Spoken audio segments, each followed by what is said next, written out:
Okay, so this is going to be a psychological analysis of the Joker trailer.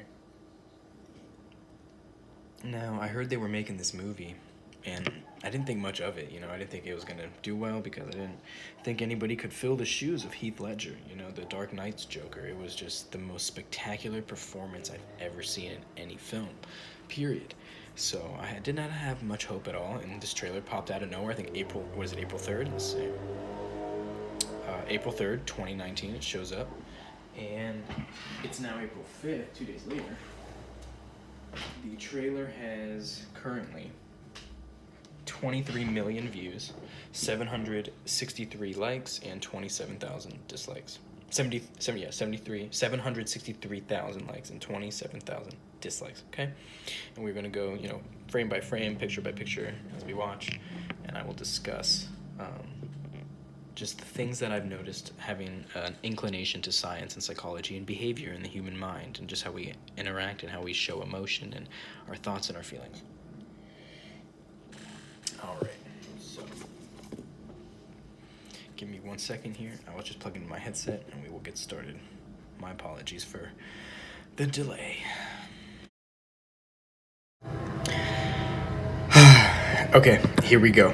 Got it queued up here, ready to play. And here goes the recording. And here we go. So right off the bat, on this first second, right away, we see a camera panning over a city on top of buildings looking down upon them.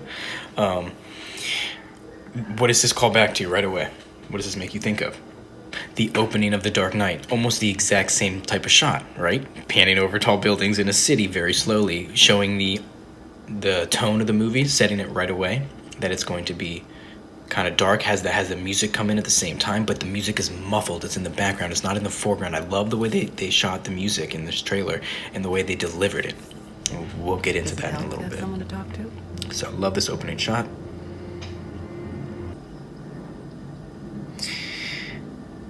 Then right here, you can just see right off the bat that this guy is, the moment I saw this, I was like, this is going to be a good Joker. The moment I saw this right here, I was like, this is going to be a good Joker. He's not looking in her eyes. He's not making, social contact. You could tell he's in his own head, thinking of God knows what's going on in there right now. He is just lost in thought, in his own reality. And he's upset. He's sad. You can tell this looks like a broken man right off the bat. Look at this.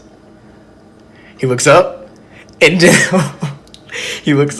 then feigns that fake smile. You can see that he's forcing it. Like, yeah, it helps to have someone to talk to. Let me give you a little psychological hint here, a little fact of science. To tell if someone is doing a fake smile or a real smile, I want you to go in the mirror, and you can do this anytime you want. When you actually smile, when you're doing a genuine smile, the muscles around the outside of the eyes will tense, and you will see crinkles, a lot of crinkles. But with a fake smile, like the one you see here, only the muscles around the cheekbones will pull the lips up, and the muscles around the eyes don't crunch up very much at all. And you can tell that it's a fake smile. So notice that for the rest of your life. All right. That's a theme that's going to be going on. Pause right here. That's a theme that's going to be going on with this whole movie, this whole trailer. Is the subtlety. DC, you have nailed the subtlety in the dark tone and atmosphere. You can taste it here. It is dripping with tone and atmosphere. It is just absolutely saturated with it. Because it's a slow burn. It's not everything in your face with explosions and this and all this chaos. No. It's getting to know the character, delving inside of his psyche. And his walk here, the way this character moves, he nailed it. I think it's an homage to Heath Ledger, to the way that Joker moved. And he's adding in a mix of his own thing. Oh, I just absolutely adore it. His broken walk as he's ascending the stairs, as he's going up the stairs. Look at him. Just look at him staring down. Guys, if you've ever had depression, or ever been depressed, or had your life going down in such a way, you'll relate to this right away. You will absolutely relate to this. And you can feel for this guy. You can absolutely feel for this Joker. And I love that they took this route. I really do.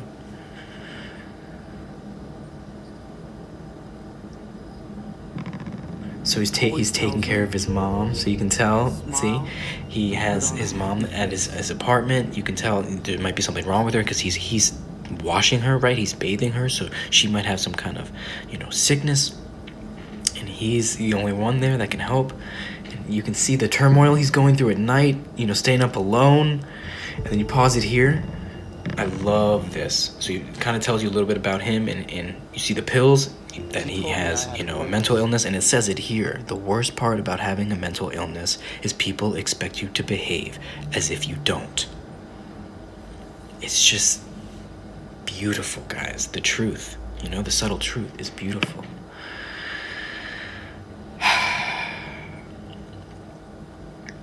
And it's just jokes like saying, letting he's a comedian, right? That might be his job. He might be doing something that has to do with making people laugh. Look at this. Right there, how the music kind of muted itself there a little bit. It faded to the back, and the camera zooms in on his face, showing the little bit of joy and emotion that he does have. I believe that was genuine joy, at least that he was trying to bring out, to make others laugh. I believe it makes him happy. It did. And look how the world treats him. For being different. This shot right here. Absolutely heartbreaking.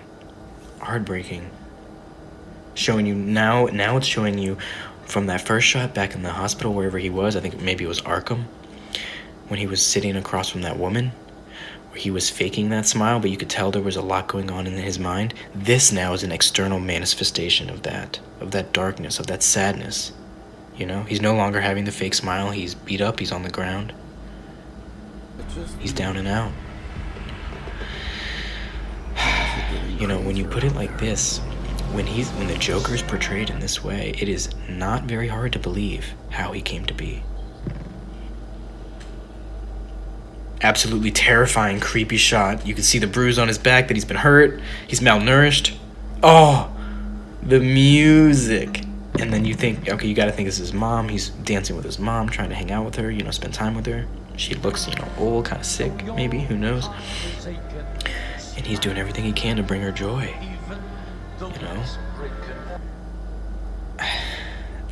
DC, you guys nailed it with this one. You really did. At least with the trailer. This right here. Oh, right there. I captured it. I paused it. Guys, did you see in the beginning of that shot, he had the smile up, but he literally couldn't even hold the fake smile. He couldn't hold his brokenness inside. His face. You can see his eyebrows. They go from being on an angle to kind of inward to a frown. You see what I'm saying? His face had that little bit of happiness, and it just drains out in a split second, a micro expression. He can't even fake it. He's so sad. So what I think he willingly walked himself to Arkham State. I think he went there on his own. People were talking about this, on why he ends up here in the next couple shots. I think that he chose to go here willingly. He's chosen to go here. He says, you know what, I need help. I'm messed up. I have these issues. I'm gonna go check myself in. So he goes in, and right here, perfect. Oh my goodness, people were saying, some people I heard or read were saying that this was like, I don't know, whatever. I think this is him trapped in his own mind in an elevator on the way to go get seen, while there's another patient. This is just another patient who's being taken care of by the, security and the doctor, or the assistant here. And look at the contrast. I love this shot because of the contrast. You see the two different types of mental and physical sicknesses, right? You have one that's outwardly and one that's inward. You have the Joker here on the left side. Just everything is internal. You can tell he just hates everything and is so upset, and he feels so empty. Just the way he's standing, you know, he has his hands curled, his fists, he just can't stand anything about life.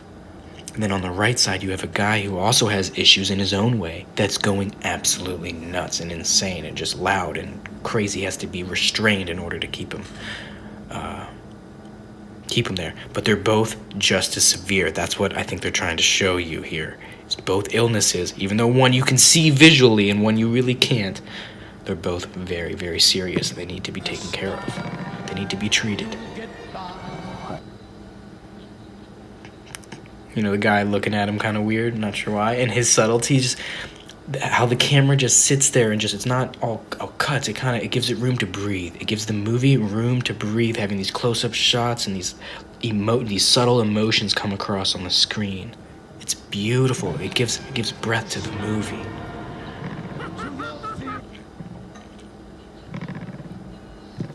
I think that, oh man, to me, I think that was him forcing a laugh, like forcing a fake laugh. That was like terrifying and scary all at the same time. And here you see him getting dressed up, you know, coming up with the clown thing, and you can see that he's crying. The makeup is going down his eyes, right? And he's doing everything he can to force a smile, to try to be happy, because that's what his mom told him to do, you know? That's what his mom taught him. And he can't. He just can't. He's still trying, but here's like where he's like starting to really lose it, you know what I mean? I don't know if you guys have ever done this, where you just laugh because things are just so absolutely nuts and crazy with the world. You just kind of got to laugh at the way things are, because if you don't laugh,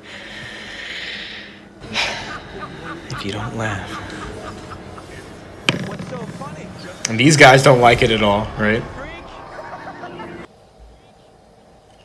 And that scene right there, that reminds me, when he's on the ground right there, it reminds me of the Batman scene in The Dark Knight, where he's interrogating the Joker and Batman starts, you know, beating him up, and he's laughing like the whole time. Oh my God, it's insane, but it's beautiful in its own dark and twisted way that you gotta appreciate it.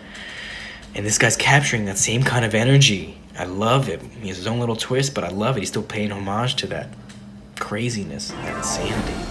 But it's a beautiful insanity. The run here, the run. Oh my God, it's legendary. The movement, look at this, all of this. Look at it, masterfully done. Look at it. Oh my God, the way it's shot, how it zoomed in on him and his chin. Let's go back. Where is it? Oh my God. Dude, look at the running. His own little, you know, I want to say animation. It's not an animation, but his own movements, right? His own locomotion. It's just so awkward and weird, but endearing at the same time. You can't help but feel for this guy. And that walk right there is so eerie. But you can just feel, you can see and feel him losing himself, but at the same time finding some type of weird stability, weird acceptance in this dark realm, weird, you know, solace in it, because he's just accepting that everything's just nuts and crazy and he can't really do much about it. So he's kind of becoming part of that craziness and that joke. Look at that. I thought that was like a perfect Heath Ledger homage right there with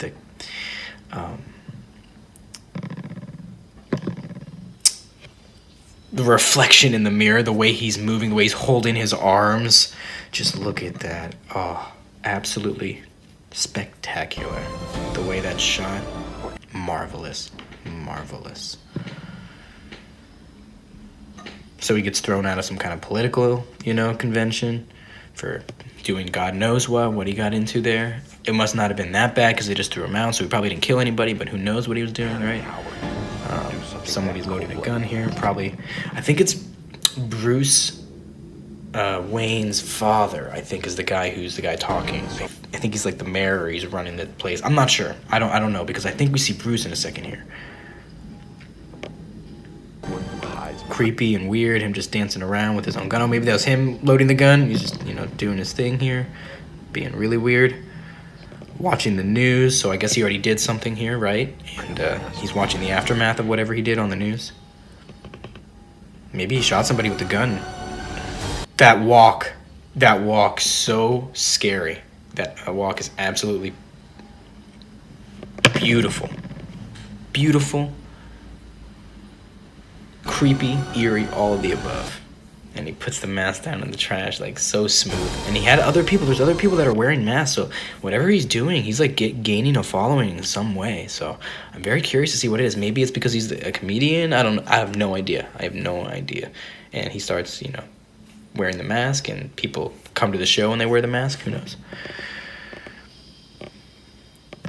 That right there, the way he stands up, that reminds me of Pennywise for some reason. I don't know, just a creepy, like, killer clown. That Heath Ledger this is a different spin on it. This is like more, Heath Ledger was his own in one spectrum, and this is like more towards even Pennywise, in my opinion. The way he moves here, the way he pops up. Look at this. Oh my God, it's creepy. He just slowly walks over, and I think, this is Bruce. I think this is young Bruce.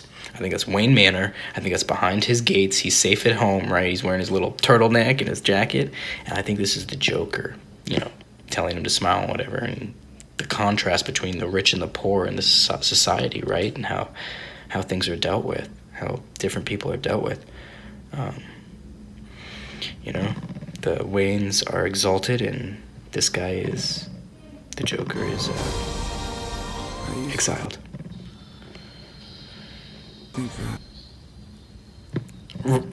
Right there, when he was... you could tell people were clapping for him, and he was like, trying to say thank you for the applause. Look at this. He's trying to smile for them once again. And then he can't. His eyes look down. His smile fades at the end of the camera shot. Absolutely. This guy is just, depression made manifest. The dancing is him just letting go once again, more of that.